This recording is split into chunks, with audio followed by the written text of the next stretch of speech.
Mission Africa International in the US is an advocacy operation. In Nigeria, we live among those who people talk about. I have children that are now mine, whose parents have been shot before their very eyes. I have children that are now mine, whose parents were not just shot, but their mother was raped right before them. I've been in villages that have been pulled down. I'm talking about somebody goes into a home and pull down the pillars so that you cannot rebuild it. I've been in areas where not only would the Islamists kill the people and drive them out, they will bring bulldozer to remove the foundation of the churches so that in one season you will not be able to locate that there was a church there. It's difficult to explain some of this things, you see, because we say persecution. What does that mean? Until you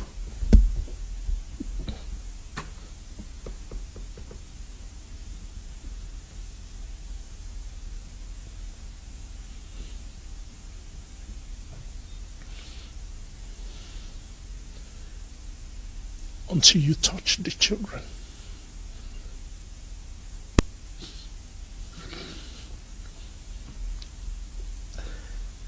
I built schools for children that the government refused to educate. We build hospitals for people that their people refuse to take care of. I'm sorry.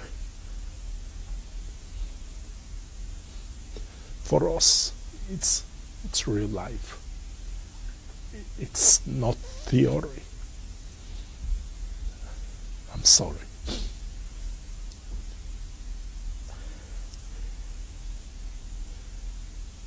We don't do it for just Christian children.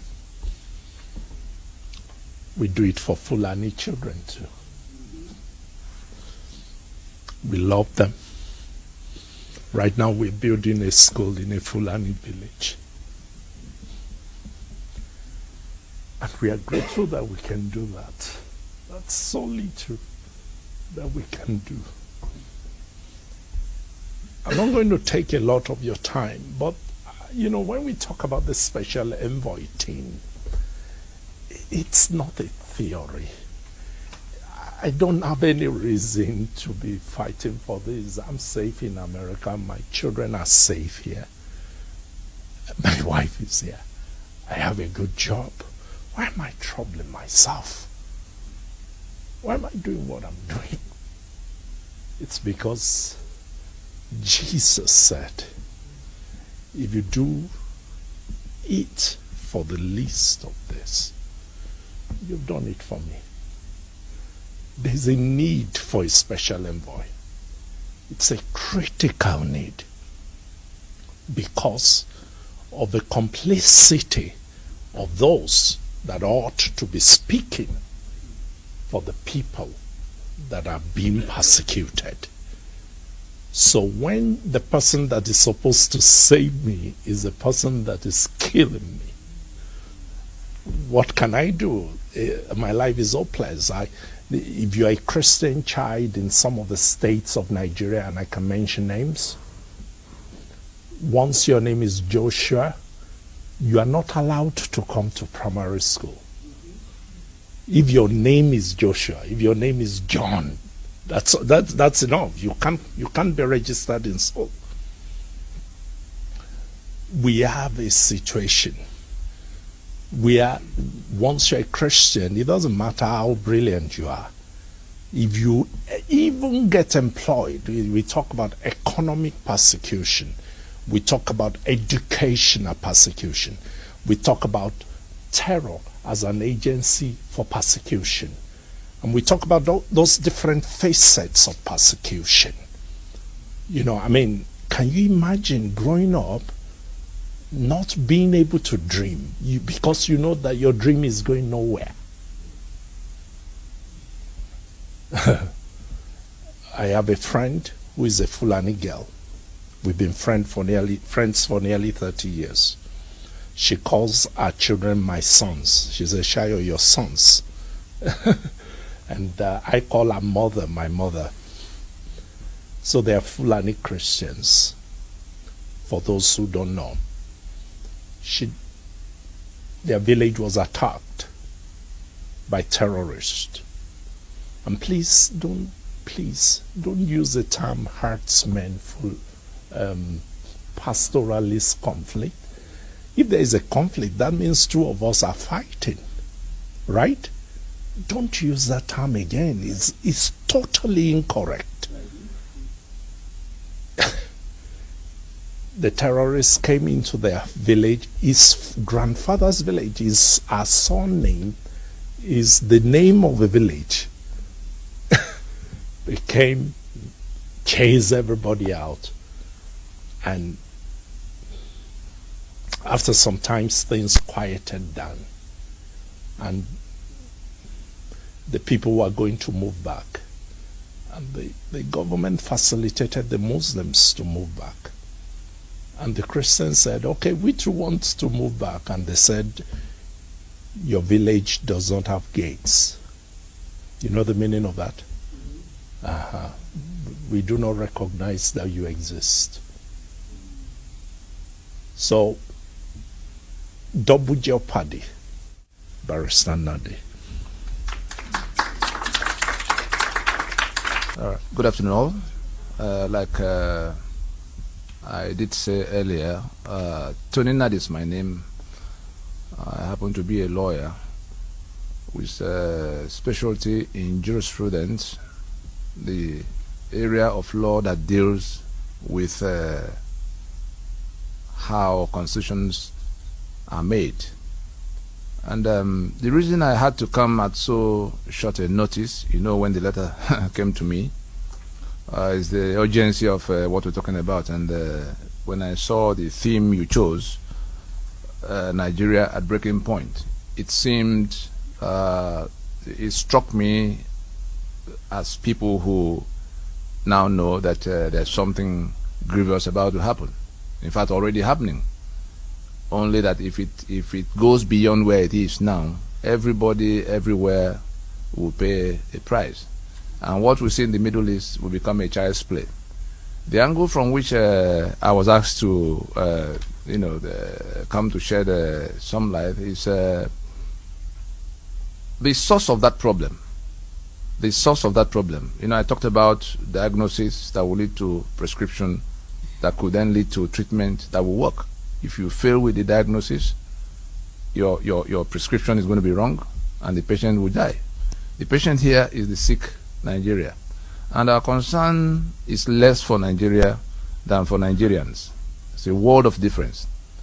If you mix up the two, you're going to end up killing the people you thought you were going to save.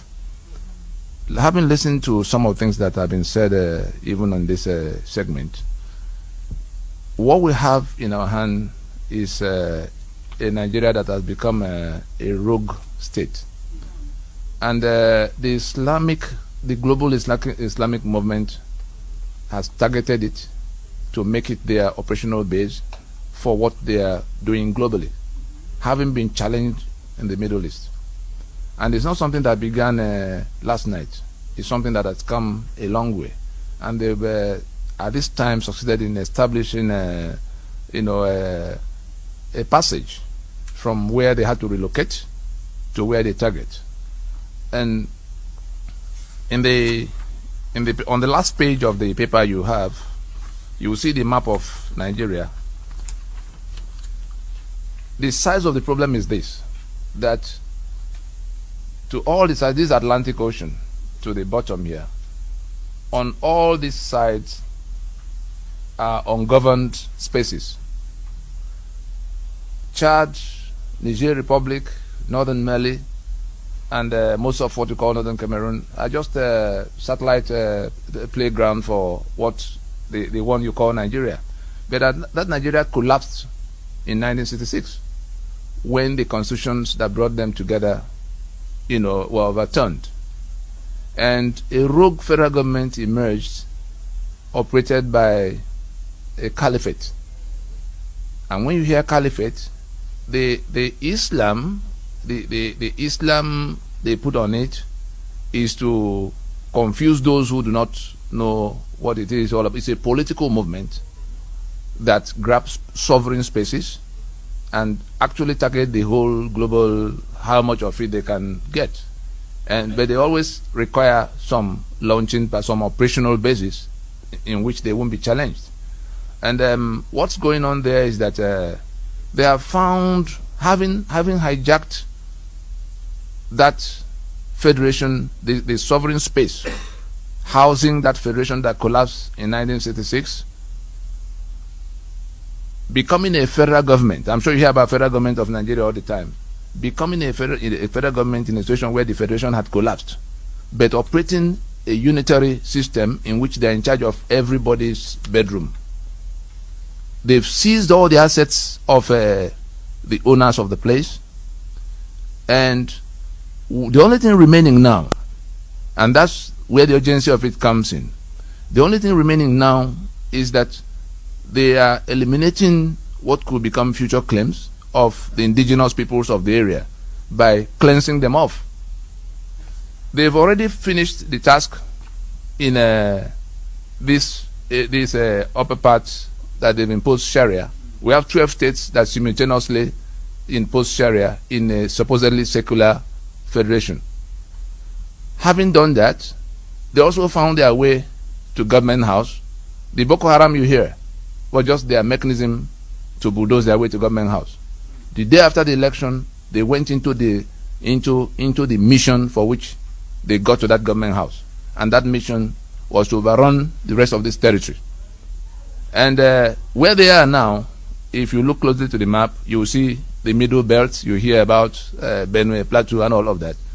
They just moving upon the communities, removing them, and bringing their kinsmen, because the Fulani, incidentally, do not have they are an itinerant population. They are nomads, all the way from Gambia to Senegal, all of the West African, and they are bringing, as they sack one community, they bring, they already allotted the whole place up to Port Harcourt to, Fulani of one country or the other. The people they call herdsmen are the advanced team, the ones who have come, like, about the promised land. When they got there, there were giants occupying the place, and they had to be removed for those who came to take their inheritance. That's what they're doing now. The owners of the various places are being removed for those who say it is their inheritance. They actually tell us to our faces that the place was given to them by Allah, and they will do everything to take every part of it. They've succeeded in taking the assets of all the sites. You hear about Niger Delta and the agitation for their oil and gas. All those things have been sequestered long time ago from the point of that collapse of the constitutional arrangements. And I call it rogue federal government because if you have a federation, imagine the United States, in which the constitution that secures everybody is overthrown by maybe not even any big state. California is big enough. Imagine if it were Long Island or some Maine in the northeast here that overthrows the constitution of the United States and becomes the owner of the whole of California, the oil assets of Texas, and all of that, and manages to impose a constitution in which you can no longer generate electricity for yourself, you can no longer police yourself, you can no longer elect who will govern you, because they have to do everything from the center. And in that kind of a situation, having secured that ownership permanently by brigandage, they now want to remove future claims by removing the human beings. It's ethnic cleansing that is called, and I'm sure we had the Danjuma shout. So if we do not realize that that's what's going on, we probably will be saying, let's go save Nigeria. It's not Nigeria that's in trouble. Nigeria died a long time ago. It's the Nigerians trapped in that space that are in trouble. And what can be done for them now is to recognize the reality of the situation and the implication for the global community. Because if they go beyond where they are now, they say they're going to election. You know what that election for?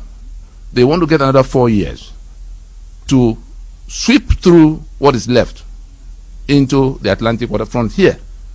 And what has happened on ground there is that somehow we've managed, in the organization I'm secretary to, we've managed to wake up the owners of the rest of the place to say, if we do nothing, these guys have been decimating piecemeal. It will come to you at some point. And when it comes, nobody's going to come to your aid. In a situation where if anybody's in doubt as to who is the source of the terror, the governor in Kaduna State, you remember the one on the Christmas Eve, they imposed curfew. People were not to move around. And everybody thought, well, at least for the period of the curfew, we could relax in our village. These people came from nowhere and sacked, they killed over 890-something people on the eve of Christmas. People who were getting ready to just celebrate the next day. And the governor, his response to all of that was to say, that they went, that the ones killing were Fulani from outside Nigeria. And that he had, as governor, gone to give them money in 14 different countries to plead with them to stop coming to kill people. And if you interpret it further, you will see that they know where the killers come from. There is their responsibility, ordinarily, to protect the people who are in their domain. They are not doing that, and they take money from the treasury to go to give to those people. And it's simply the reason he said what he said. He told them that Fulani now in charge. That means you don't have to do any more of this. We're already here. Take it easy. We'll find a way to deal with the rest of it. They are taking over the place. And if they do, in no time, the whole of these territories we're pointing at, the whole of that Chad, bigger than Nigeria in landmass. Niger, bigger than Nigeria in landmass. Northern Mali, bigger than Nigeria. If those three alone, get sucked in, because that's what's going to happen, you have a monster operating from it, because the rest of West Africa will just collapse into, is it Benin Republic or Togo? Which of them? They will suck that in, and they will have in their hand the proceeds of the oil and gas that is sold there to finance their global operations. And anybody who will be coming here to fight with them, to try to remove them, like the fight has been going on in the Middle East. Middle East is desert. You can see from 1 million miles what you want to do. But if that comes up here, and we're very close to getting to that, if they escape with going to this election that will renew and reinforce that constitution they have put in place. They call it democracy. I'm sure we all know about the apartheid South Africa. The closest to what is going on in that place is that apartheid, in which a minority stranger population became the owner of the entire space to the exclusion of the owners. And they have succeeded in keeping it almost 20 years. They want this one more election, since they've got their man who has the capacity to do the evil that is required to finish the business. That's where they're going. And what we have done is to get all these ones to say, this constitution is not of us. The one we made, you overthrew. For 50 years, we've been asking that we discuss. You say we can no longer discuss. You go pull arms from everywhere, seize power in government house, pretend it's all a democracy, killing everybody, and now we won't go with you any further. The help that the global community can give to the situation is to listen, to understand what the problem is, and to go to nip it in the bud, because if it grows any larger than it is, now like you do with cancer, what we've done is offers a quarantine plan to that situation. If that quarantine is not in place in good time, the global community will pay a very high price, and that is avoidable. Thank you very much. I was in Plateau when my friend's wife, who was pregnant, in one of the crises was December. And the gory picture is still in my memory. I can't erase it. And anytime I want to like, oh, Stephen, why are you so concerned? I just remember these victims. It was Paul, the apostle, who says, "For me to live is Christ, to die is gain." In 2001, I became one of the first ministers to be abducted by Islamic militants. Just flashback 2001 religious crisis in Jos. It left over 1,000 people dead. For 10 good days, no single person was going in and out. In those 10 good days, I was abducted for 5 days. No one knows exactly where I was. At the point, I was the senior chaplain at Equa Evangel Hospital, which is now called Bingham University Teaching Hospital, right in downtown Jos. Why was I abducted? My area of specialty is West African Islam. Tony, he is an attorney. He has well articulated what I have studied as a theologian over 10 years in seminary. Thank you, brother. Second abduction. In 2002, I took the same hospital for outreach, what we call medical outreach, to Yelwan Shandam. June 26, 2002, second religious crisis, outbreak in Yelwa. I was still abducted. For 5 days, no one knows where I was. But in both of the abduction, God rescued me. Remember, my name is Yakubu, and it's more closely associated to Hausa Arabic. Actually, I was supposed to be called Jacob, but I used the name Yakubu. That name gives me favor, even within those who abducted me. Please, we need an envoy.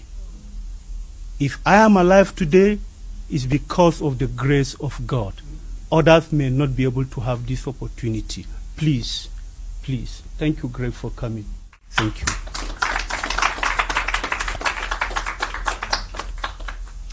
Well, our time is running very fast, but you will remember that a few years ago, Sudan was all the rage. The Janjaweeds and all the, you don't even want to remember it. But from this same city, help came through God. And the key players that made that possible are still here. So I would like to ask Faith MacDonald, thank you for what you did with Sudan. Thank you. Please, can we just praise God? Let's have church. Oh, gee. Okay. Well, I am Faith MacDonald from the Institute on Religion and Democracy, where I direct the International Religious Liberty Program.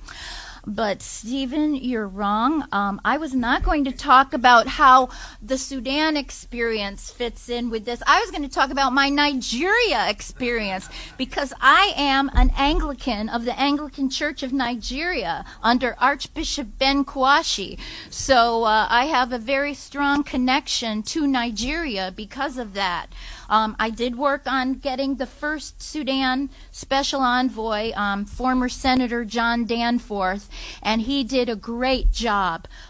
He did what needed to be done. He saved an entire ethnicity of people, the people of the Nuba Mountains, because the Nuba Mountains of Sudan were about ready to be wiped out by the Islamic Khartoum regime, and Danforth put in place what he called the benchmarks, that if Sudan was serious about making peace, then they needed to follow certain benchmarks, and one was stop eradicating the people of the Nuba Mountains, and it worked. So that's all I'm going to say about the Sudan issue, but I really just want to talk about Nigeria, because back what the pastor was talking about, I remember that. I've been working on Nigeria for about 22 years. I brought former Archbishop Josiah to meet, Theron, to meet Senator Rick Santorum years ago when things were happening in Kaduna. This is not a new subject, and my Nigerian brothers and sisters know that, but maybe not everybody knows how far back this goes. This goes back beyond Boko Haram. This goes back beyond weaponized Fulani. I mean, there were Fulani with weapons, but not the kind of weapons they have today. But I just pulled some stuff out of my files. I just want to tell you a few little things.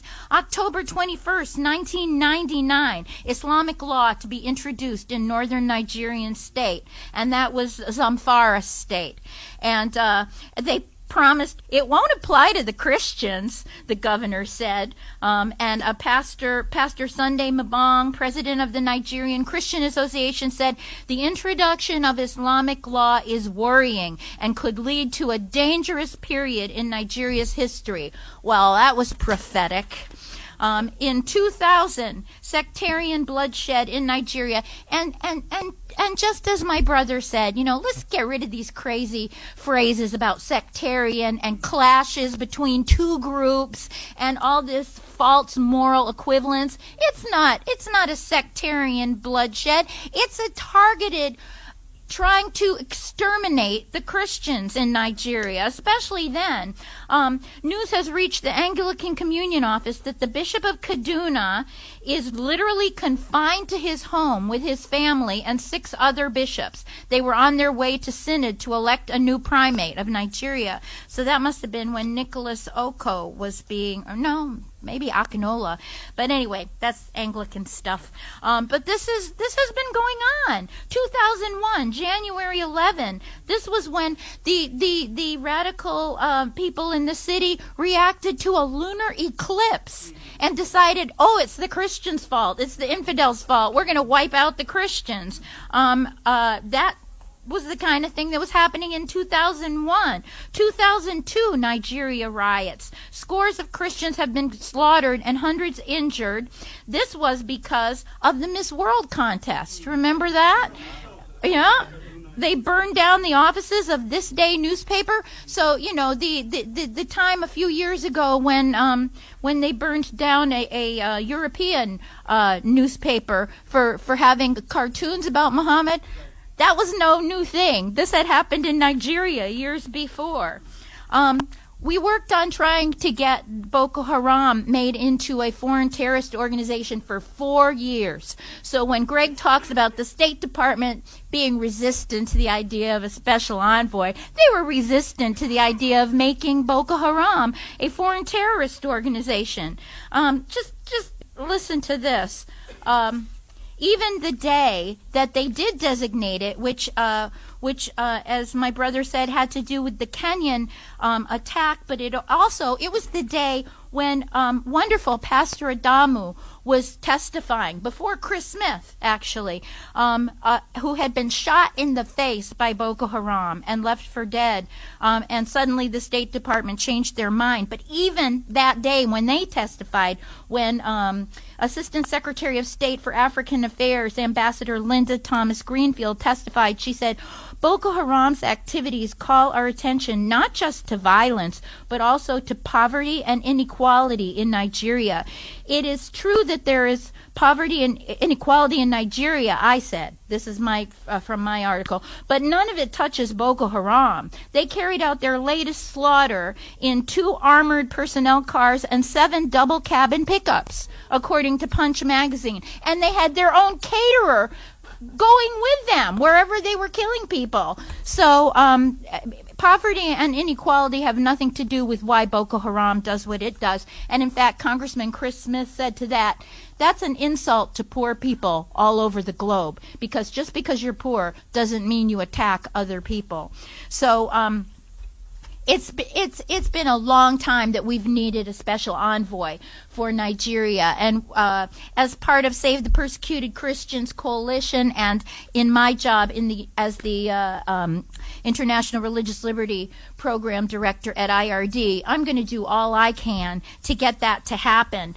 Just going back even further, this was following independence from Great Britain in 1960, Sir Amadou Bello said, "The new nation called Nigeria should be an estate of our great-grandfather, Uthman Dan Fodio." Now, you talked about the estate of the Caliphate. That's what they're saying. This is our property, and these people who are on it need to be wiped out. We must ruthlessly prevent a change of power. We use the minorities in the north as willing tools and the south as a conquered territory, and never allow them to rule over us, and never allow them to have control over their future.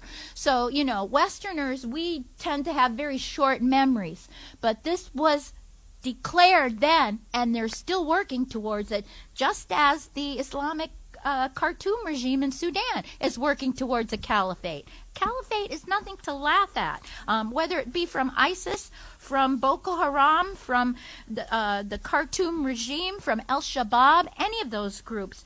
So we need a special envoy, and we need the right special envoy. And the purpose of this event is to try to make sure that the Congress of the United States, the administration of this country, our friends and allies around the world, and not least, of course, people of goodwill in this country and elsewhere, are on notice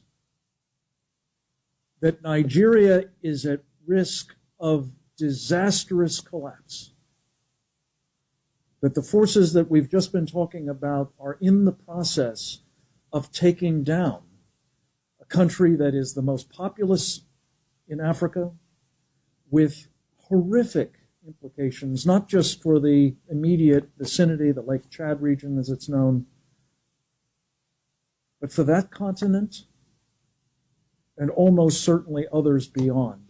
Congressman Wolf mentioned Bono, talking about a catastrophe that would make what has happened to Europe in the past few years, as a relatively small number of people migrated there with unbelievably chaotic consequences, look like a day at the beach by comparison. We're on notice. And the question is, do we have to wait until this horror is upon us before something is done about it? Or do we take steps now to try to prevent that? And I don't think any of us is saying that this is a panacea, but the appointment of the appropriate individual with the requisite authority. I just wanted to underscore what Congressman Wolf said about having the President of the United States essentially personally empowering Senator Danforth to lead the effort on behalf of our country to alleviate that situation. That has to be done again, and it has to be an empowering of a person with the stature and the capabilities needed to do two really vital things. One is to pull together the government agencies that have responsibility for pieces of a problem like Nigeria. The Defense Department, as well as, of course, the State Department, USAID, the UN mission of the United States, the National Security Council, and others, to come together with a common, appropriate, and much needed policy approach. And then secondly, at least as importantly, to be able authoritatively to represent what that approach is to the government of Nigeria. So they know who they're dealing with. They know that this is, in fact, the policy, and they can't go, looking for people who will provide some sort of alternative that might not require as much of them. So it's those two vitally important things that have to be done. And on behalf of, again, the Save the Persecuted Christians Coalition and team, I just want to say I think this is a moment of truth a moment when we will find a difference being made by an administration that is about making a difference on behalf of religious freedom and those who are being denied it around the world. And let me just take a moment to say, as bad as this situation is, it is just one of the areas in the world in which particularly Christians are suffering. By some estimates, it's as small a number as 215 million Christians being brutally persecuted. By others, it's as high as 500,000. Excuse me, 500 million. This is on our watch. It is unconscionable. It must be challenged, contested, and if possible, stopped. And that's what this coalition is about. And I pray that we will be able, with the help of people like Congressman Estes and Congressman Wolf and the Archbishop and our coalition and countless others, to see this problem sorted